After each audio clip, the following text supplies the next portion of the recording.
By the middle of 1941, the German Empire appeared to be in command of Europe. Maps showed front lines pushed outward, capitals had fallen, armies had been broken or absorbed. From a distance, the system looked efficient, decisive, and firmly directed from the top. But control on paper is not the same as control in reality. What held the empire together was not unlimited strength, but a narrow set of assumptions. That speed would always compensate for shortage. That willpower could replace material limits. That central authority could outthink complexity. These assumptions shaped decisions at every level, and once they were embedded, reversing them became politically and psychologically impossible. The most dangerous decisions were not dramatic or impulsive. They were administrative, structural, repeated daily. They defined how orders moved, how resources were allocated, and how failure was interpreted. Over time, those decisions reduced flexibility, narrowed options, and punished adaptation. What looked like discipline slowly became rigidity.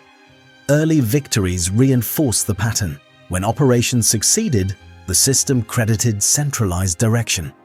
When problems appeared, the response was not to revise assumptions, but to tighten control.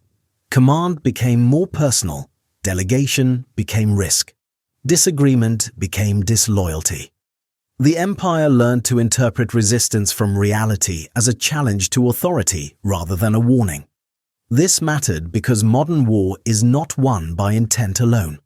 It is won by managing uncertainty across distance, time, and scale. Decisions made in headquarters must survive contact with terrain, weather, logistics, and enemy reaction. Systems that allow correction tend to endure. Systems that suppress correction tend to accelerate failure. By 1942, Germany was fighting a war defined by replacement. Losses were no longer measured only in territory, but in fuel, trained manpower, transport capacity, and time. Each new front multiplied demands on the system. Each setback required faster recovery. Yet the decision structure grew less tolerant of adjustment. The more pressure the war applied, the more the system demanded obedience instead of information. None of this collapsed at once. It narrowed step by step. Decisions that once delivered speed began to create bottlenecks. Commands that once simplified action began to distort reality. The empire did not break because it lacked capable officers or disciplined soldiers. It broke because its decision-making environment increasingly rewarded certainty over accuracy. From the outside, defeat appeared sudden. From the inside, it was cumulative. To understand how the empire destroyed itself, the focus has to stay on the decisions that reshaped how power flowed. Who was allowed to decide? Who was allowed to correct? And what happened when the war stopped behaving as planned? That is where the collapse began. One of the earliest decisions that reshaped the empire was the gradual replacement of professional military judgment with personal authority. At the start of the war, German command doctrine emphasized initiative.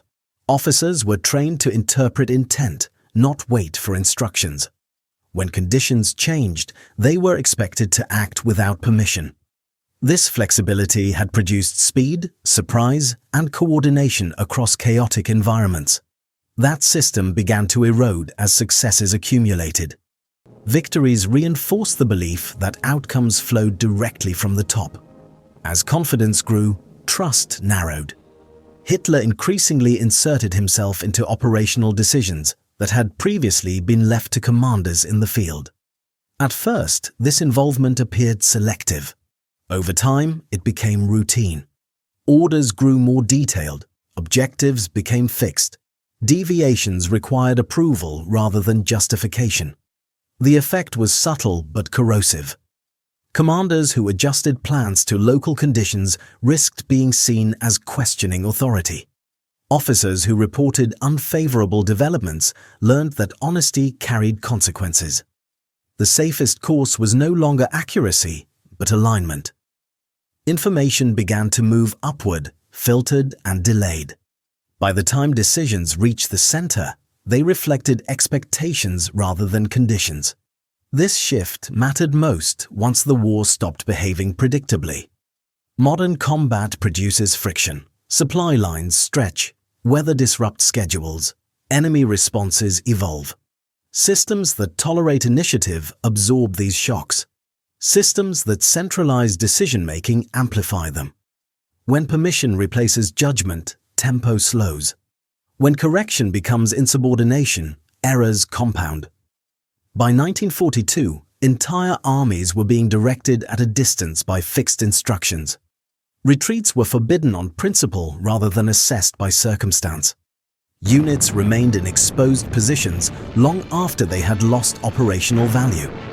Commanders were ordered to hold ground that no longer served a strategic purpose, consuming manpower and equipment that could not be replaced at the same rate. This was not simply stubbornness. It was the logical outcome of a decision structure that equated control with effectiveness. Central authority promised coherence, but delivered rigidity. The more complex the battlefield became, the less responsive the system grew. Crucially, this decision closed its own exit routes. Reversing course would have required admitting that the earlier concentration of authority was flawed. That admission threatened the legitimacy of the system itself. So instead of loosening control as conditions worsened, it tightened further. By the time the costs became undeniable, adaptation had been redefined as disloyalty. What began as confidence hardened into constraint. The empire did not lose because commanders lacked skill. It lost because the system increasingly prevented skill from being used where it mattered most. Another decision that steadily undermined the empire was the choice to expand the war's scope faster than its underlying resources could support. Early campaigns created the impression that speed itself was a substitute for depth. Territory was taken quickly. Enemies collapsed before full mobilization. The system appeared to reward momentum. That lesson was absorbed at the highest level. Instead of consolidating gains, the empire repeatedly opened new commitments before stabilizing existing ones. Each expansion created new demands for fuel, transport, occupation forces, and administration. These demands were manageable in isolation. Together, they stretched the system beyond its margin of error.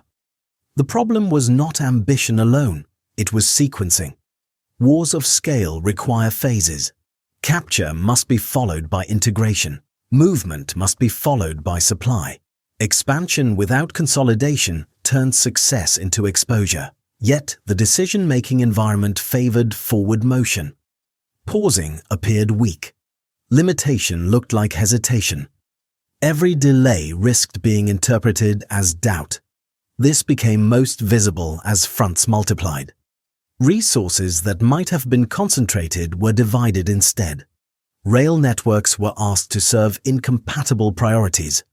Industrial output had to satisfy simultaneous crises rather than planned cycles.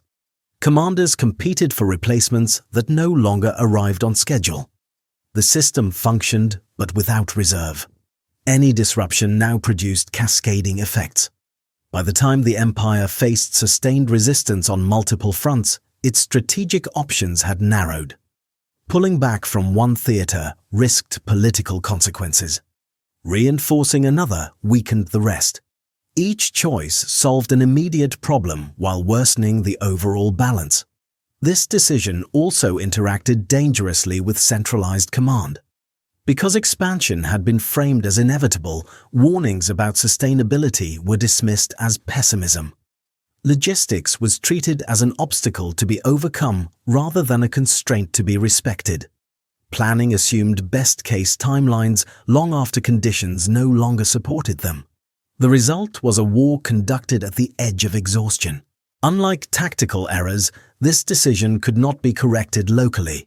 It required strategic restraint.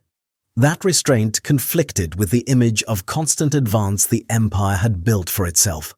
Admitting limits threatened morale, authority, and credibility. So instead, the system accepted risk as normal and delay as unacceptable. What appeared decisive from the outside concealed a shrinking margin for recovery. By the time production, transport and manpower began to lag behind losses, the empire no longer had the flexibility to slow down. Expansion had locked it into a pace it could not maintain, and retreat from that pace carried consequences the leadership was unwilling to accept. The war grew larger, the system grew thinner, and the distance between ambition and capacity continued to widen.